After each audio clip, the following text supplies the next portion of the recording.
Welcome to the 39th episode of the Animal Riot Podcast, brought to you by Animal Riot Press, a literary press for books that matter. It's your producer, Katie, here, and this episode has been edited to reflect our new name.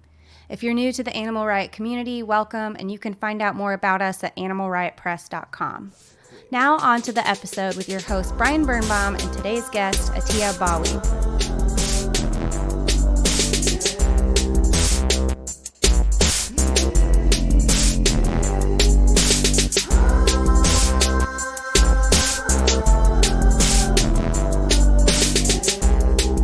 I'm your host, Brian Birnbaum, and we're live at the Fall for the Book Festival here in Virginia on George Mason University's campus. For more information about the Fall for the Book Festival, please visit fallforthebook.org. Today's episode is special because it features Atia Abawi, who will read from her novel, A Place of Permanent Goodbyes. And I'll do land of permanent goodbyes. A land of permanent goodbyes. Yeah. I should have looked at the title when I was doing this. And I read the entire book, and It's all good. Yeah. A Land of Permanent Goodbyes is a tragic yet uplifting story that follows the survivors of the Syrian civil war, their experience as refugees to Turkey, Greece, and eventually Germany, and all that lies along that treacherous journey. So I'll also be reading from my novel, and so from there we're going to embark on a discussion surrounding the redefining and reframing of trauma. And there's pretty stark contrast between our two books. So I'm going to go first because I think we're going to really make this more about your book. But, we can maybe inflect the discussion with a little bit of what I read. So I'm going to read from my new book, Emerald City, which is set in Seattle, from the perspective of one of my main characters, Julia, whose father is an addict and was sober for 20 years. And then some financial things came and family things came up and he relapsed. And so that's what they're dealing with at this point. Julia and her mother returned from the Bay Heights blood drive to find the kitchen's bay window broken at the stays. Julia hoped his homecoming, though unconventional, proved he was still in there somewhere, perfectly preserved within a crystallogenic freeze. However, helping her mother pick through the pilfer, the wreck left in wake of his recent presence struck her as the stains of a bad dream, a leftover residue that only made it realer. No, San Francisco wasn't what it was back in the 80s, but back in the 80s he'd been using in New York, and he'd left it back there. After following him to 433 Lombard and eavesdropping on his commitment speech at AA, Julia had prodded her father for details. At first reticent, over time he dropped little snippets casually and only in context. But he never allowed access to primary resources, the Polaroids of him at upstate biker bars, the track marks on his ankles hidden by socks, his black book of sponsors and sponsees, former and current, proving, if anything, that San Francisco carried the day for meth's target demographic. Since he'd left or gone back, she imagined him skulking the Tenderloin, ripping narcotized lushes, diving for newspapers and discarded blankets, and squatting in the height. Alas, like the morsels and crumbs she'd shaken from him, her imagination couldn't recreate the feast of his first-hand experience. But then today, she saw with her own eyes what she'd so lustily sought in his stories. His faint shoe prints leading from the prized window, the pillaged drawers and ransacked closets, the lockbox's busted emptiness. As witness to his ruin, Julia realized that juicy details were just arid derivatives. She'd never touch his darkness. But could she be infected by it? So I'll stop there. Let's move on to you. I want to give a little bio of you, and I know this is the same bio that's in the back of your book. For those of you who don't know, Atia Abawi is a foreign news correspondent and an award-winning author who lived in the Middle East and Asia for a decade. Born a refugee in Germany to Afghan parents who fled a brutal war, Atia was raised in the United States. Her first book for teens was the critically acclaimed and award-winning The Secret Sky, set in contemporary Afghanistan. She currently lives in Los Angeles with her husband, Connor Powell, and her family. And Connor right now is around the corner at a Starbucks with the little cute baby. Thanks.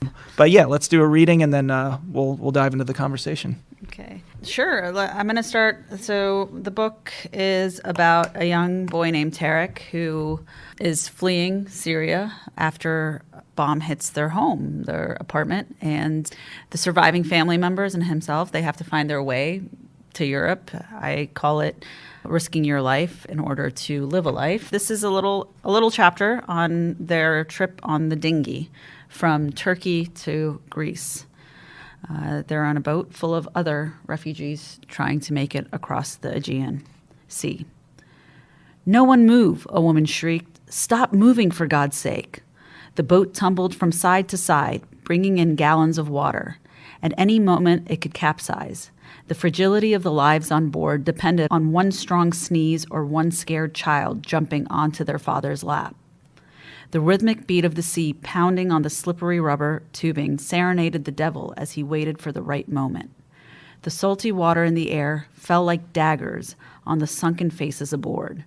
Right then, it was a familiar horror that kept them warm. "Don't everyone sit in the middle," shouted another passenger. "Sit on the sides, sit on the sides." Their lungs may not have been taking in water yet, but they were all drowning in fear. "We're going to die." The shared thought zipped through the minds of the men and women on board, but no one dared to verbalize it. "Is the water coming from a hole or from the waves?" asked the middle-aged woman who had her arms wrapped around her crying toddler. Her other daughter sat in front of them, staring blankly ahead. "The waves," a young man responded while trying to smile at the girl, an attempt to comfort the terrified child and her mother. "Don't worry, this boat is like a balloon. It won't sink." He looked directly at the little girl, raising his eyebrows in assurance. "Balloons don't sink." "Slow down," a man yelled to the young driver, who carried the burden of knowing that one misstep on his part could kill them all. He imagined 44 bodies floating toward the shores as he gripped the red plastic gas tank with the soles of his feet. He didn't want to be responsible for the deaths of more Syrians. He had enough ghosts terrorizing his dreams. Tarek was mustering up as much courage as he could as he stared at his little sister, who was sitting in front of him with 3 other children. There was a woman nursing a 3-month-old baby next to him. She concentrated on the infant's round cheeks and attentive eyes, attempting to avoid the chaos around her. She began tucking the pink knitted blanket under the baby's soft neck before kissing her forehead. Thoughts of Amir and Samir seeped into Tarek's mind. "Not now," Tarek shook his head. He knew he needed to focus. Jamila had not let go of his hand. Her eyes scanned the horizon as her thoughts were lost, thinking of her sister, afraid of losing the only family she had left. "I do not see them," she said to Tarek. "Where did they go?" "Do not worry," he tried to reassure her. "They are probably near to Greece." His insides felt an uncontrollable urge to protect her, similar to Susan, but also completely different. A shrill voice cut through the conversations on the boat. "Does anyone have a map?" "We don't need a map. We just need to get there." A man pointed to the land that seemed so much closer when they were on the beach than it did now from the undulating waters. "We have to get to the island of Lesbos," she looked at him, annoyed. "My cousins are there." "Who cares where in Greece we land, as long as it's Europe? You can meet your cousins in Athens." He then turned his attention to his young son, who was stretching his neck and legs to see what was going on. "Sit down." "I want to see, Baba." The kid looked slightly older than Susan. "He's veering too much. Tell him," the map woman told her husband. "You tell him," he mumbled back, hugging his blue backpack, paralyzed with fear and unable to look his wife in the eyes. "Fine," she replied, agitated, before turning her attention to the skipper. "You're veering. Keep it steady." The driver's quivering arms began to wobble. "Relax, Habibi." An older man with gray stubble tried to console the man at the helm. "You're doing fine. Just take control of your nerves. We trust you." The words tempered his anxiety a bit. "Let's sink the boat so the Greek Coast Guard will have to save us," a young man with gelled black curls suggested. "No!" a chorus of voices yelled back. "Do not sink the boat." "I can't do this trip again," the young man said in defense of his proposal. "This is my 3rd time. Something always goes wrong, and we will always have to go back. Not again." "We are barely a kilometer from Turkish shore," the old man pointed to the beach they had just departed. "If any Coast Guard will come, it will be the Turks, and they will take us back only to give us deportation papers." "And what if no one comes?" The woman holding on to her daughter glared at the young man. If the boat sinks, we will all die. She scanned around, now directing her words to everyone. No one sinks the boat. We can't all swim. She kissed her toddler while cursing the young man under her breath. Ahmak. I'm going to stop there just because the chapter goes on, and it's just to kind of give you a glimpse of what it's like to be on a boat and what it's like when you think it's a short distance, but it's actually really not. And you have children on the boat, you have chaos on the boat, and really you're only protected by some air inside of a rubber dinghy and some rough waters. And unfortunately, that's why we saw tens of thousands of people die on those exact waters. And I want to ask you at some point about what led you to your specific perspectives, because I know you saw the life jackets. At some point of the book, I think it's Tarek sees the mountain of life jackets from all of the people that made it across the Aegean. Yeah, what we call the life jacket graveyard. The Great Life Jacket Graveyard. And I do want to come back to that to see exactly who you spoke to and like what you saw yourself. The first thing I want to talk about, like in a more global sense about your book, is at the very beginning you choose to tell the book from the perspective of destiny, which is like a form of omniscient narrator, but you specifically distinguish it from like fate, determination, or predestination. Yeah, what went into that choice? Like, was there something more logical, or was it like more of a feeling-based thing, or like where did it come from? Well, it's interesting because I was writing the book originally with Tarek's point of view, and it just didn't feel right. Then I started writing it in a third-person narration, and that also just didn't click for me. So I thought, well, what am I going to do? And for some reason, destiny came to mind because I started thinking about just humanity in general and how oftentimes we forget that literally everyone in this world has been touched by human migration one way or another, whether it be forced migration, whether it be refugees from war. Refugees are leaving because of famine or leaving for a better opportunity. Depending on who you are, sometimes you forget that you had ancestors that had gone through it. Unfortunately, that's what we're seeing a lot right now, especially here in America.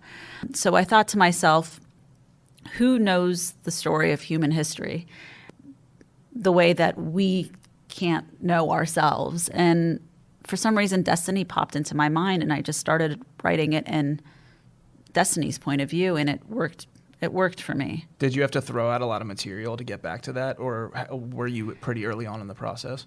It was about 3 chapters. So I wrote those first 3 chapters in several points of view just to see what felt right for me, and that felt right for me. Especially when I read articles, just touching on this a little bit, is when I read articles, especially in our news, about neo-Nazi attacks here in America, and you look at the last names, and it's often Italian or Irish-sounding last names, and you think these kids, these people forgot that their ancestors were targeted just a few decades before. I mean, I think of my husband who has Swedish, Irish, German, Welsh background, and his grandmother, who was a blonde-haired, blue-eyed German woman, was targeted by the KKK in Nebraska just several decades ago. And luckily, he hasn't forgotten that story, but there's so many people in our society and societies all over the world who have forgotten that part of their history, and therefore they target others today,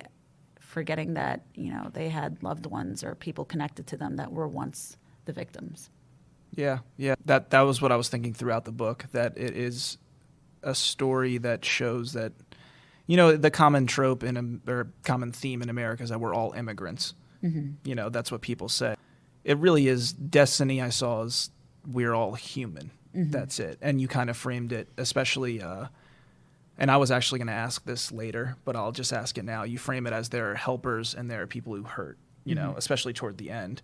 And I'm really curious about Alexia's character, because she is an American college student who basically has taken time off to go help out on the island in Greece. Did she come from a part of you or someone that you spoke to, or some combination of that? Because I know you're a refugee and you came over here very young, correct? And so obviously you know what your parents have been through, but you're also an American.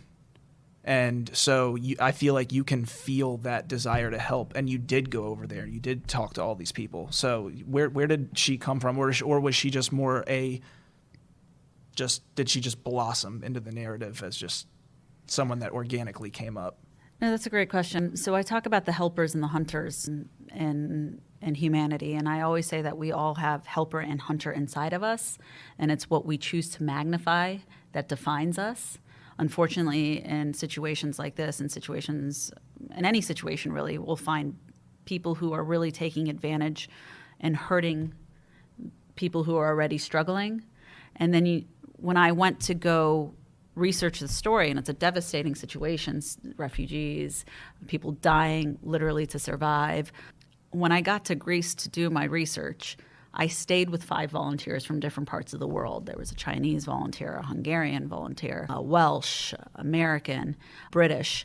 Similar to the differences of volunteers in the book. Exactly. People from all over the globe, yeah. And when I witnessed this, it reminded me that, yes, it's a devastating situation, and we have a lot of, I guess, quote unquote, bad guys in the situation. When you talk about the war, when you talk about people stuck in camps, countries closing off borders, you don't often focus on the helpers. And when I saw that, it reminded me that I needed to focus on these people as well, because these are people who are taking time out of their lives, leaving their families, spending their own money to help people that they don't know. I often bring up the fact that, Syria and Israel, 2 countries that are still technically at war, you would consider them mortal enemies. But when you go on the beaches of Lesbos, as these rubber dinghies were coming in, there were Israeli doctors helping these families off. You'd watch a hijabi Syrian grandmother kissing a Jewish doctor on the forehead, and it no longer was their governments. It was human beings working together and helping each other. And it's something that we should always remember to keep hope, because sometimes even the people who are the helpers lose hope. I mean, there are times that I sometimes think, oh my God, when is this world going to get better? Is it not going to get better? And then I realize, there are a lot of people working to make that change, to make sure that we have a better future. And that's why I decided to talk about Alexia. And Alexia was based on people that I met there, people that I read about. I think there was one woman who was actually on vacation in Greece with her father when she saw what was happening, and she didn't feel comfortable being on vacation while these people were coming in on boats.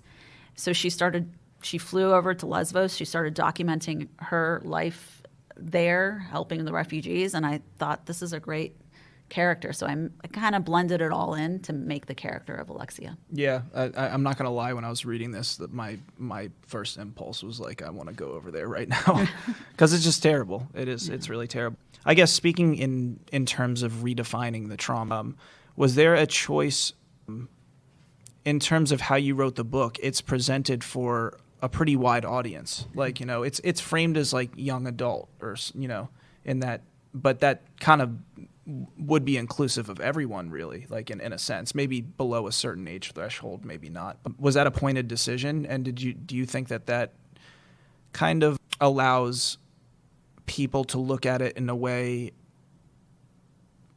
I guess, as our lovely producer Annie put it yesterday, to tap into like the child spirit?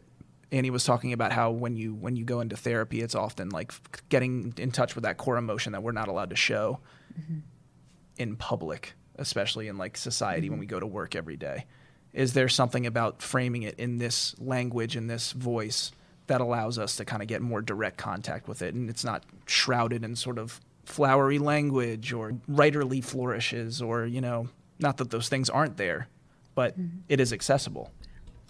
Well, when I write, I know it's considered YA, but when I write for everyone, because I honestly think young readers are in a way more advanced than we give them credit for. They're not just children. In fact, young people, they think and feel as deeply, if not more deeply at times.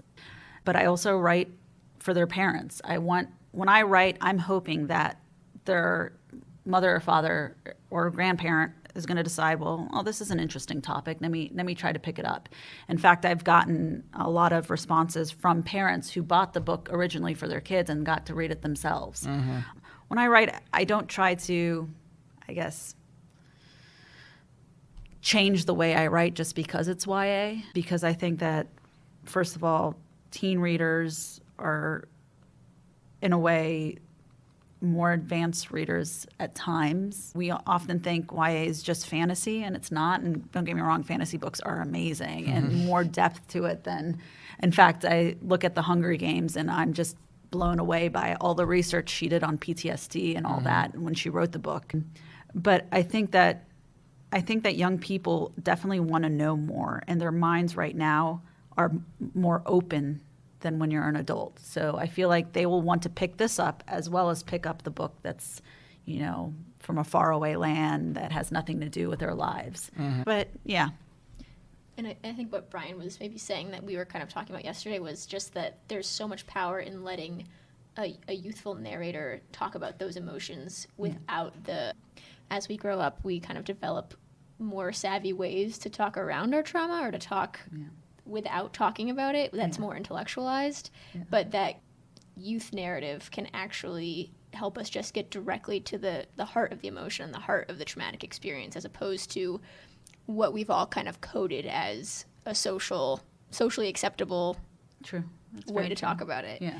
So it's really empowering to have access to that, both the narrator and for the youth who are reading it, who are going to have access to that narrator. I think you're right, and I think that's why we're seeing a lot of adults reading YA. I mean, I love YA right now because you're getting so many perspectives that you don't get in quote-unquote adult books. There's so much more diversity, so much more about the world that you want to learn about that you can finally read about in books that you don't often see in the adult fiction market. Yeah, and YA is actually becoming a little more open to heavier subjects. Yeah. But do you think that there need to be more global subjects, such as A Land of Permanent Goodbyes, where we're talking about something that's a widespread issue? This affects us all.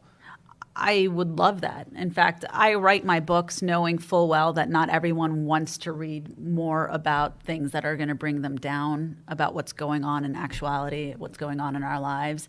I know that sometimes people, with my first book, The Secret Sky, it goes into the mind of youth and how they're easily manipulated into fundamentalism, something that we've seen in Afghanistan and all over the world, and we're seeing here too, different ways. We're seeing a lot of young people joining these right-wing neo-Nazi movements, and it's because their minds are so easily susceptible to manipulation. So with The Secret Sky, I wanted to kind of portray that so people can understand why this is considered America's longest war. And with The Land of Permanent Goodbyes, my original career was as a journalist. So on television, I could possibly at the most give you a 2-minute story on what I'm covering. Yeah. If I'm writing a .com article, I have 750 words max.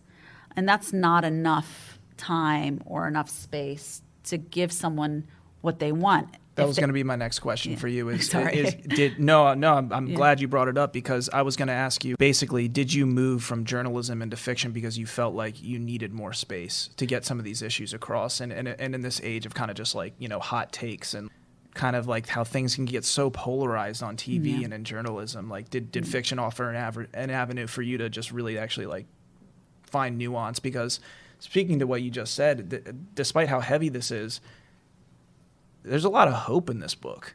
I mean, it's almost like... Oh, that's good to hear.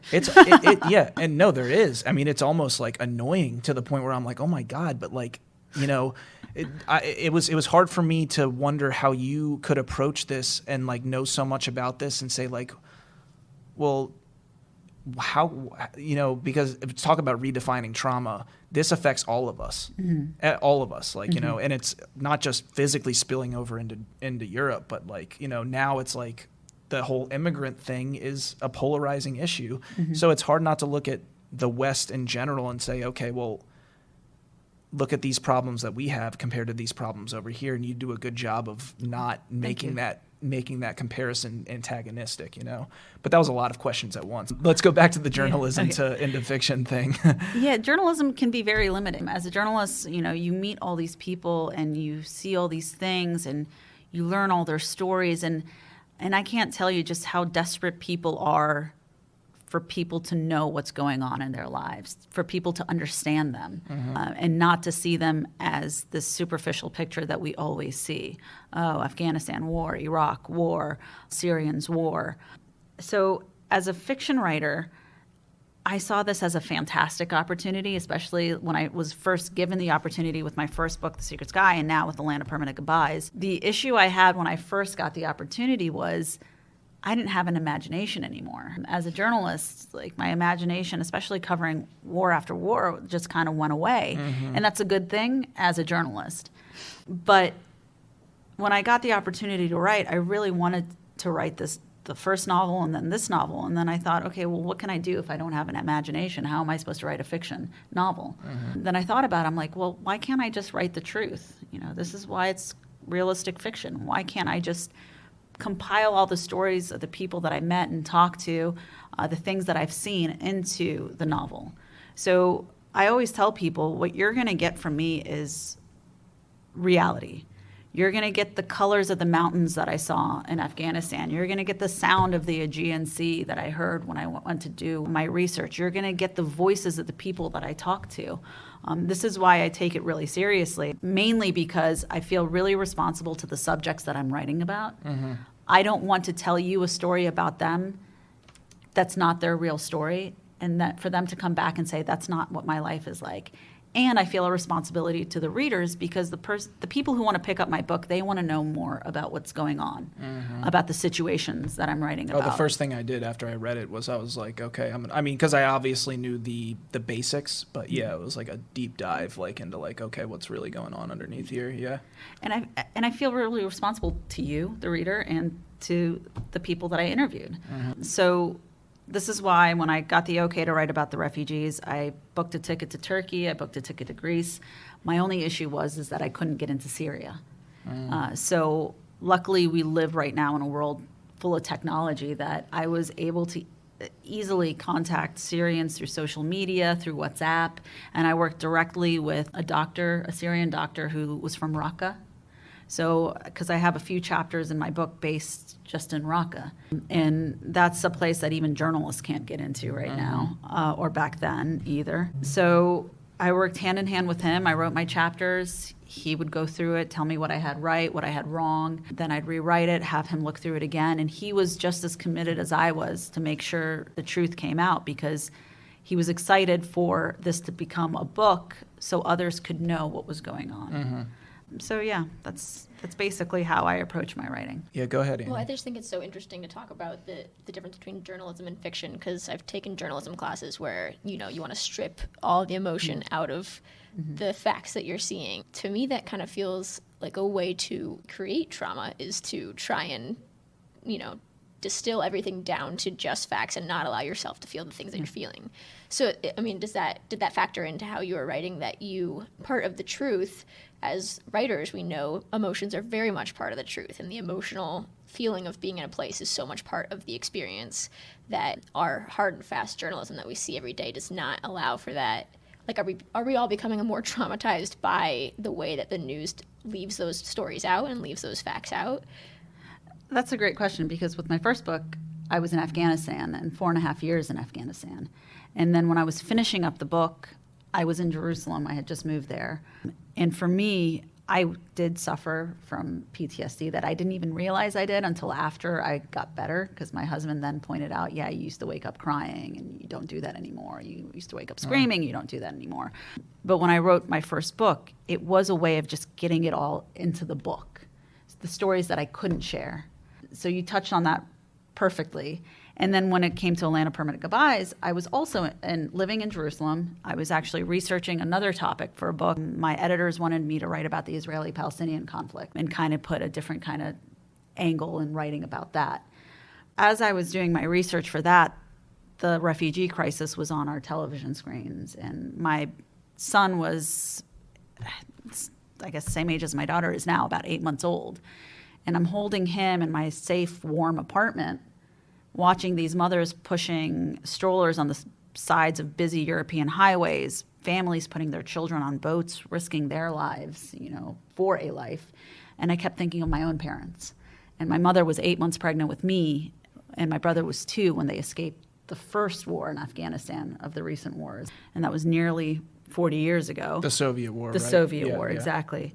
And I just kept thinking about the decision that they made led me to where I am and holding my baby safely in an apartment as I'm watching these other poor families making that same decision that my parents made. And I just couldn't stop thinking about it. And I thought, I went to my editor, I was like, I have to write this. I can't focus on anything else right now. So when you talk about dealing with trauma, in a way, you're right. For me, I also thought about the fact that I'm so lucky that I could write this in book format, as my friends who were still journalists at the time who were covering it as journalists were given a minute or two on television and, again, 750 words for an article. And I was lucky enough to be able to dive in a little deeper. That said, it really does affect you. I mean, there wasn't a day that I didn't write my book that I didn't cry. I mean, some days I had to just close my computer and just say, not today, because I had a kid to take care of. And then the next day I'm take a deep breath, open up my computer and start again. You know, it's interesting because you're coming from this journalistic perspective and you wanted it to be so real. And I'm not sure if your characters are representations of real people or composites that you met. Composites. They're composites. Yeah. So there's still this element of imagination, and yet it is very real. And something that strikes me as very important about fiction in general, but especially for your book, is that, like you say in your book, these crises or these wars or what have you, they're often viewed through the prism of the governments. And like we judge people that live in these countries through the prism of these governments and these or ISIS, whatever you want to call it, you know, these organizations, but people in power that are controlling other people. But you represent these humans in ways, you imagine them as humans that, you know, it's like, oh yeah, we're all the same. These people are just fleeing from a place just as all of us would. And so that's where I think the imaginative power is so important. And I'm wondering if there was like an element more than just wanting to say, this is really what's going on. Like I wanted to be realism. Like Annie, going back to what Annie said, it's like the emotions, you've experienced some of them, but you had to imagine what you were like, what it would be like. And it's hard for a lot of people that don't maybe get on board with some of these issues that are very important. I guess that's the nice way to put it. Or don't think they're as important. I'm not sure if, like, when you were writing this book, was there any desire to maybe not change minds, but get people to open up their own imaginations, even though you were trying to represent something that was real, you know?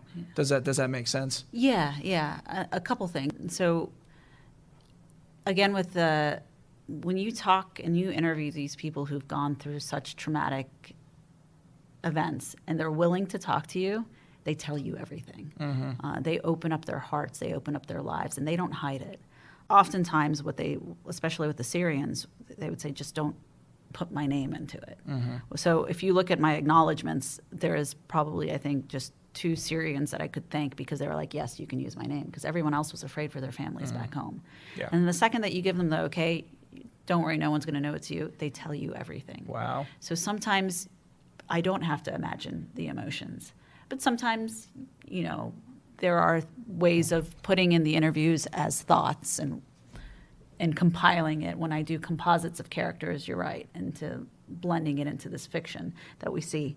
The second part of your question was? Well, basically, yeah, because I do think there are people who view... Oh, that's right. Sorry. If I'm trying to change their minds. Yeah, and I can crystallize it as like, you know, they view it as, no, these people are trying to get into our country and they all represent a bad thing. Yeah. No, but sorry. it's so black and white, you know?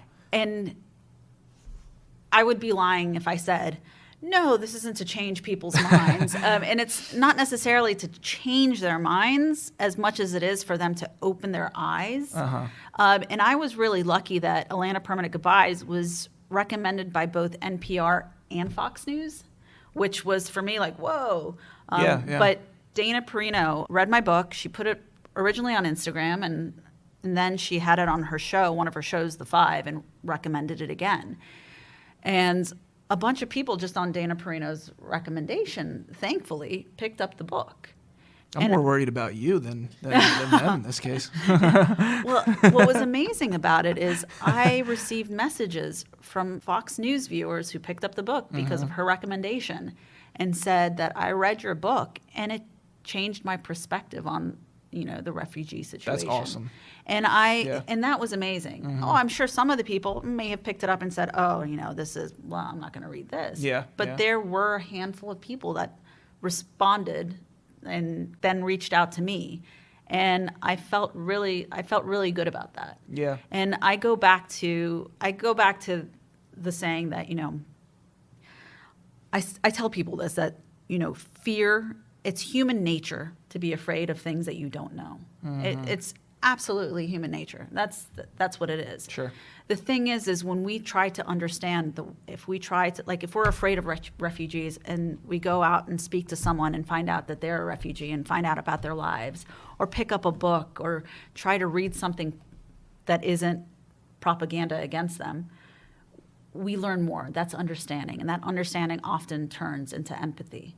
So you go from fear to empathy to wanting to help in some way and somehow. And that doesn't mean, flying to Greece. It could just mean smiling at someone or stopping someone who's hateful from saying something hateful. Those little trickles make a huge effect in our world, I believe. Yeah. But if people who are afraid don't try to find some way to find understanding, that fear often turns to hate. Yep. And that's what we're seeing right now all over the world, unfortunately. So I hope if my book, if only a handful of people read it, and a few of those people out of that handful can have a mindset changed, which has already happened, I'm happy that I wrote it. Yeah. No, and not to be too partisan about it, but I wish you would write one about the southern border now, because it's a mirror image of what's going on over there. Different circumstances, different people, but people fleeing from something that's outside of their control. All human beings, all doing the right thing, all trying to save their families and not breaking the law. I mean, this is the misconception that I see oftentimes for those people. Again, the people who are fearful, who become hateful, is they don't try to understand the situation. These people are coming to the border. They're seeking asylum. That's literally following the law. And again, I hope that if someone can read this about the Syrians, they can try to associate this with what we're seeing on the border in America and just realize this is humanity. These are human beings. And if it's them today, you never know if it's going to be us tomorrow. Yeah. My parents never thought that their lives would be turned upside down. I mean, they had amazing lives in Afghanistan. I mean, unfortunately, most people only know Afghanistan now as this country of war. But when my parents were living there, Kabul was cosmopolitan. They had a beautiful Russian opera house. My dad went to the German school. I had an uncle who went to the French school. It was a cosmopolitan city. And then one day it changed. Sounds like a little Beirut, Yeah. Syria, I mean, okay, our governments may not have gotten along, so we have always assumed Syria was this third world country, but it was not. It was an amazing country. Yes, it had its issues. We have our issues. Every country has its issues. But Syria had, they had people going to universities, doctors, lawyers. It was a beautiful country. And adding to that, we look at refugees going to Europe, and we look at America only accepting about 18,000 Syrians since the start of the Civil War, which is our loss, honestly, because this society has such great minds that could really influence our society in a positive way. And we have the opportunity, being so far away, to cherry pick the best of the best engineers, the best doctors. We could bring them here to help us in the ways that we need help, but we haven't done that, and we're not doing that. And that's really unfortunate for us. Yeah. And them. Yeah. I was wondering if we had any questions from you guys out there.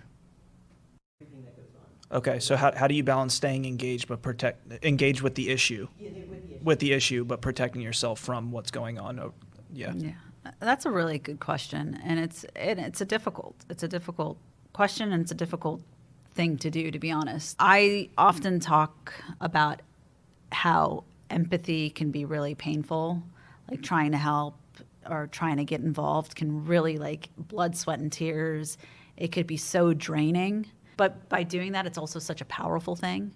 Because if you don't have that anymore, I feel like something starts to die inside of you as well.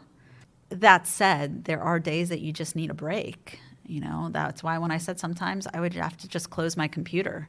And you're talking about, you know, being a person of color and having to fight that fight. You're literally fighting that fight every day. And that is absolutely draining. And I think we're also living in a time now that, you know, it helps when someone else is trying to help with that fight for you. You know, I'm now luckily, as devastating as certain situations are today, especially when we look at the American political landscape, it's been helpful to see friends who I never knew as people who just speak up. You know, they lived their comfortable, privileged lives, now suddenly speaking up.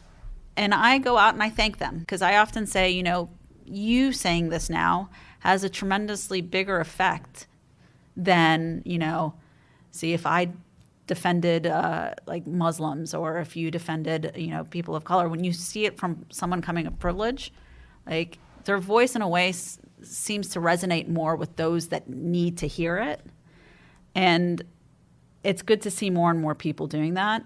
And, you know, hopefully the more and more they can do it, the more and more you can take a break every now and then. But unfortunately, I mean, the fact of the matter is it's this fight that it's going to be for the rest of your life, rest of our lives. It's just right now, it's more intense than ever, I feel.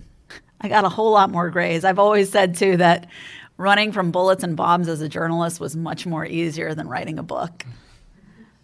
There's just something more stressful about this because you know it's going to be permanently there. My God, I think you just justified my life. I'm not sure if that's true, but I guess you've been through it. Does anyone else have a question? Yeah. I am reading through it. So the question is that because the book is told from the vantage point of destiny, is destiny a force that can change the fate or what happens to the characters? Correct? Yeah. Yeah. That's a great question, actually, because destiny can oftentimes be, you know, misconceived as fate. So I specifically chose destiny because I want the characters to control destiny. And destiny, can I actually read the first part? Yeah, I would like that. And I'll just add that I looked up like every one of the words you use. Just I was like, okay, yeah, I get it. Okay. But yeah, go ahead. I like that. This leads to this, and it's a short one. It's because destiny wants everyone to know that she does not control you. You control her. You were born to die, and that I have no say. But when that happens, it's not up to me. It's up to humanity, and all too often the lack of it. The human heart is the most complicated creation I've ever encountered. The formation of the cosmos was easier to understand. Yours is a group that is easy to read, yet difficult to comprehend. You chiseled a wheel and transformed it from stone to wood to rubber. You have turned mountains into threads that control machines, computers, and phones. You've even learned to fly without having your own wings. All of this happened within a blink of the universe's eye. Your greatest achievements came from your brain. Your heart is a whole different system, an intensely more complicated one. It's a place that can hold an incredible amount of love or an incredible amount of hate, sometimes both at the same time. And although there has been ample growth in the capability of your minds, not a lot has changed in the nature of your species. A mother's affection thousands of years ago holds the same warmth it does today, covering her child with a blanket sewn of her soul even long after she's gone. A gentle kiss still sends shivers through the bodies of young lovers, and the memory of that embrace lives on as their bones wither and hair fades to gray. Decades later, you still feel the cold emptiness of losing someone you held dear. But it is the growing divide between the mind and the heart that I find so dangerous for your kind. Your new innovations don't help you to feel love as often as they contribute to spreading hate. Your chest is a vault for your jealousy, prejudices, and regrets, emotions that you once released through sharp tongues and bare hands, until your tongues and hands were replaced with swords and poisons, and now bullets and bombs. The streams of blood turned to rivers and then to oceans. I am the one often blamed for your actions. Philosophers describe me as the predetermined course of events. I am sometimes confused with fate or predestination. I consider myself simply the end of a sequence of events that you and your kind actively shape. I don't like to be held liable for the evils in the world, but often I am, through no error of my own. My work is to finalize the deeds of those who have paved their way toward me. I meet you at the end of the paths you walk on, sometimes when I truly don't expect to. I'm not the reason why hearts can be so dark. I can't even take credit for the ones who do good. I'm just the end result of your choices. We will always meet time and again. Sometimes you realize I am there, other times you ignore me. It's okay, I'm used to it. But even when you stop believing in me or you stop despising me, I will never abandon you.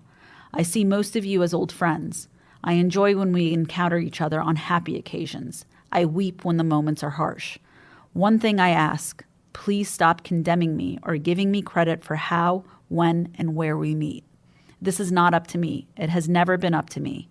I just show up when it's time, and that moment will always arrive. So yes, you were born to die, but in between, you are meant to live. If we run into each other prematurely, it's not because of my negligence, and often not because of yours. Your world controls me. I do not control you. I am destiny. So that was a good segue into that reading. Mm-hmm. Thanks. Go ahead. So the question is basically, did the 4.5 years in Afghanistan prepare her for her time in Greece? Yeah, like a war zone versus a refugee crisis. Okay, yeah, as compared from a war zone to a refugee crisis with regards to Afghanistan and Greece, respectively. Yeah. Great question. Emotionally, yes. Because I say this, when I first arrived in Afghanistan, in the beginning of my 4.5 years there was about a 4-week period where I fell into a deep depression, mainly because I'm driving around a city that I heard about and it was beautiful, like the stories that I was told. And here I'm seeing these people suffering. I'm seeing the city that was torn apart. You're seeing children on the street, just victims day after day after day. And I just slumped into this depression thinking, this is horrible, this is sad. And then one day, I literally just slapped myself out of it. And I thought to myself, I'm being so selfish. I am so selfish right now that I am depressed over something that I can get out of and that they can't. Then I thought to myself, well, I have such an opportunity right now as a journalist for CNN at the time and then NBC News later to be able to do more for them. And that meant talking to them, to try to get their voice out there, because people who are suffering, they're not looking for handouts. They're looking for understanding. They want people to understand what they're going through. And I had such an honor to be able to be that person for them, even if it be on a minute level as a journalist. And then I felt the same way going to the camps in Greece, meeting the refugees in Turkey. Yes, my stomach sunk, my heart sunk, but at the same time, I kept thinking about what an honor it is to meet these people who are willing to talk to me and give me a way to try to tell their story, even if it's just a little drop in the ocean. Does that answer your question? Thanks. Okay. Yeah, we're getting the sign.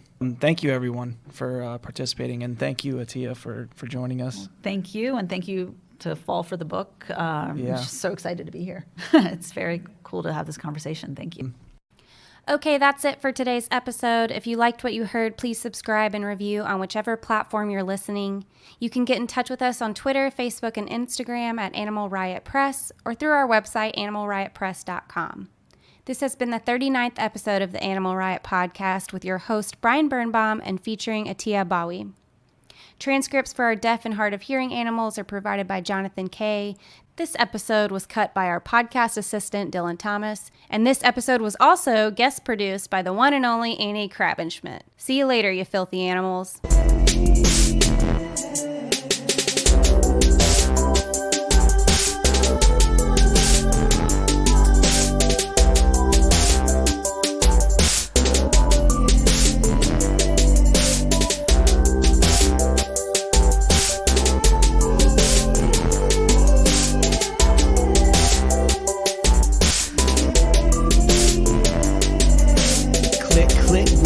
sir, it's the burn. Bombing on your lane, getting gully as the fern.